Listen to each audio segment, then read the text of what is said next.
L'opération déclenchée à l'aube porte donc un nom, bouclier de l'Euphrate.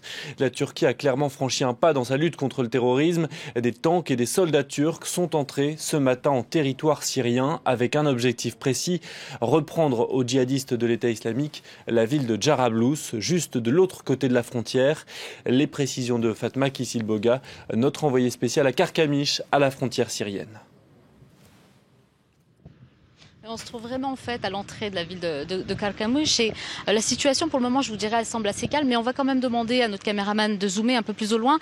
Vous pouvez voir peut-être encore de la fumée qui est en train de s'élever et ça représente en fait les villages qui ont été repris ce matin par l'armée turque et les combattants de l'organisation État islamique aux mains, par l'armée turque et les combattants de l'armée syrienne libre aux mains de l'organisation État islamique. Donc on peut le voir, hein, l'organisation État islamique qui se trouvait en tout cas vraiment à la frontière ici avec la Turquie. Je vous dirais qu'on se trouve ici, hein, que cette frontière se trouve à peu près à moins de 2 km à vol d'oiseau.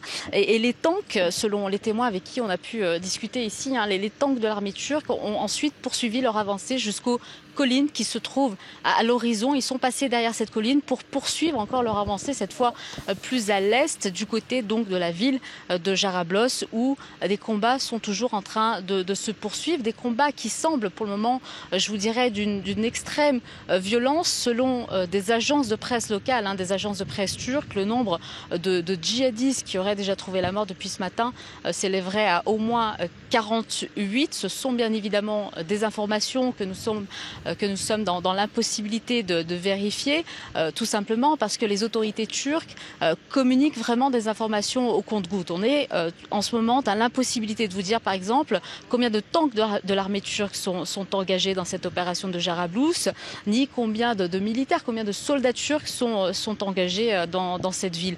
Ce sont des informations qu'on attend pour le moment, hein.